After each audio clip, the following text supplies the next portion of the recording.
मी कोमल तुमच्या सगळ्यांचं आपल्या कोमल नागणे रेसिपी चॅनल मध्ये खूप सारं स्वागत करते। बरं आज आपण या साध्या पालकाचं सुपीकरण करणार आहोत आणि रिझल्ट सगळे अजून दे असं म्हणतील। तर चला सुरुवात करूया। तर आपण सूप करतोय पालकाचं, त्याच्यासाठी मी कढई घेतली, त्याच्यात मी 1 चमचा इथं बटर ऍड करतेय।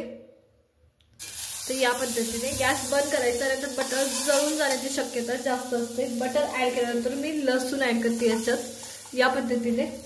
तर 1 चमचा सुरुवातीला लागणार आहे आपल्याला बटर आणि लसूण परतून घ्यायचा। लसूण ऍड केल्यानंतर माझ्याकडे तर पालक आहे ती ऍड करते। पालक व्यवस्थित बटर मध्ये परतून घ्यायची एकदम व्यवस्थित। तर इथे माझ्याकडे 10 ते 15 पानं होती पालकाची, मी ही कापून घेतले, तुम्ही न कापता घेतली तरी चालते।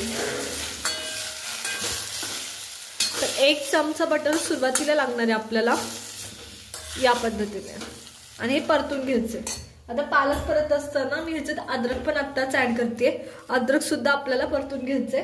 मी थोडंसं अद्रक ऍड केलंय। आता लसूण आणि अद्रकचं प्रमाण किती असावं हे तुमच्या टेस्टवरती अवलंबून असतं, त्याच्यामुळे त्यानुसार तुम्ही ऍडजस्ट करू शकता।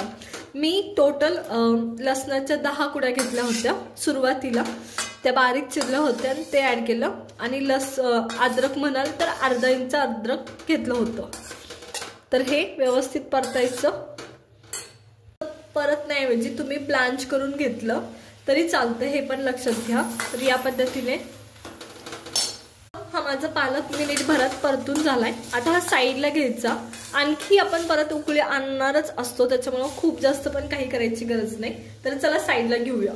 इथे मी मिक्सरचं भांडं घेतले, त्याच्यात नाही का मी आपण परतून घेतलेलं जस्ट एक टर्न दिलेला नाही का पालक ऍड करून घेतोय आणि पालक आपल्याला मिक्सर मधून बारीक फिरवायचं आहे। त्याच्यातलं तुमचं अद्रक लसूणची पेस्ट एकदम स्मूथ पेस्ट झाली पाहिजे, हे लक्षात घ्या।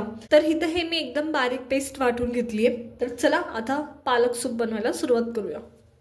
इथे ही मगाचीच मी कढई घेतली, ज्याच्यात आपण पालक व्यवस्थित परतून घेतला होता। परत आपण इथे 1 चमचा नाही का बटर ऍड करते, 1 चमचा बटर ऍड करते या पद्धतीने। बटर व्यवस्थित मेल्ट व्हायला सुरुवात झाली, त्याच टायमाला मी 1 चमचा कॉर्नफ्लॉवर घालते। 1 चमचा इनफ होतो। कॉर्नफ्लॉवरच्या ऐवजी तुम्ही गव्हाचं पीठ घालू शकता, ज्वारीचं पीठ सुद्धा घालू शकता। तर आता एक लक्षात घ्या, हे व्यवस्थित आपल्याला परतून घ्यायचे कॉर्नफ्लॉवर, जोपर्यंत थोडंसं व्यवस्थित भाजलं जात नाही तोपर्यंत। आणि म्हणजे एक लक्षात घ्या, कॉर्नफ्लॉवरची टेस्ट ही वेगळी येते, त्याच्यानंतरून गव्हाच्या पिठाची टेस्ट वेगळी लागते, ज्वारीचं पीठ सुद्धा तुम्ही वापरू शकता, त्याची टेस्ट वेगळी लागते। तर चला मी हे परतून घेते। मी तुम्हाला सांगितलं कॉर्नफ्लॉवर नसेल तुमच्याकडे तर काय करायचं, 1 चमचा कॉर्नफ्लॉवर इनफ होतो 10 ते 15 पानांसाठी। तर हे परतून घेऊया व्यवस्थित, कंटिन्युअसली हलवायचं, व्यवस्थित त्याचा वास यायला सुरुवात होतो व्यवस्थित जेव्हा कॉर्नफ्लॉवर भाजतं त्या टायमाला। कॉर्नफ्लॉवर नाही का व्यवस्थित परतून झालंय। आता काय करायचं माहिती का, याच्यात मी सुरुवातीला ना पाणी ऍड करतेय, तुम्ही याच्यात नाही का दूध सुद्धा ऍड करू शकता। मी पाणी ऍड केलंय, तर मी अर्ध दूध अर्ध पाणी आणि प्युरी असं करणार आहे। तर मी सुरुवातीला हे पाणी ऍड केलंय, तुम्हाला हवं असेल तर तुम्ही दूध ऍड केलं तरी चालेल। तर मी इथे 1 वाटी हे पाणी ऍड केलंय आणि याच्यात नाही का मी मिरपूड ऍड करते।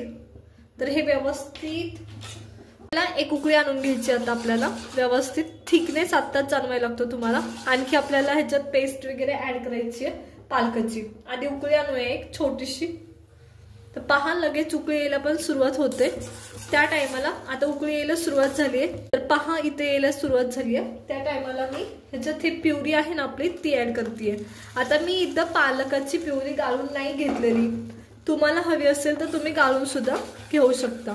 हे लगेच मिक्स करून घ्यायचं तुमचं कॉर्नफ्लॉवर आणि पालक। आता पालक आपण जर जास्त शिजवत बसलो तर त्याचा कलर बदलतो, हे पण लक्षात ठेवायचं या टायमाला। त्याच्यामुळं लगेच 1 वाटीत दूध घ्यायचं। इथं मी ही सगळी पालकाची प्युरी काढून घेतली आधी।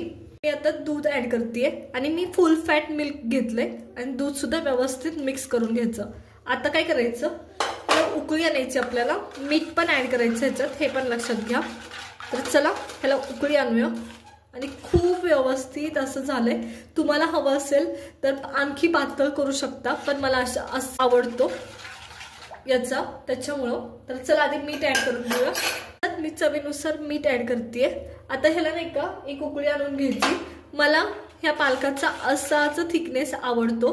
तुम्हाला हवं असेल तर आणखी दूध किंवा पाणी तुम्ही ऍड करू शकता, पण दूध तरी बास. इवन दुधाऐवजी तुम्ही पूर्ण पाणी वापरून त्याच्यात फ्रेश क्रीम सुद्धा ऍड करू शकता. तर चला हे करूया व्यवस्थित, आणि ह्याची खूप अप्रतिम टेस्ट लागते हे पण लक्षात घ्या.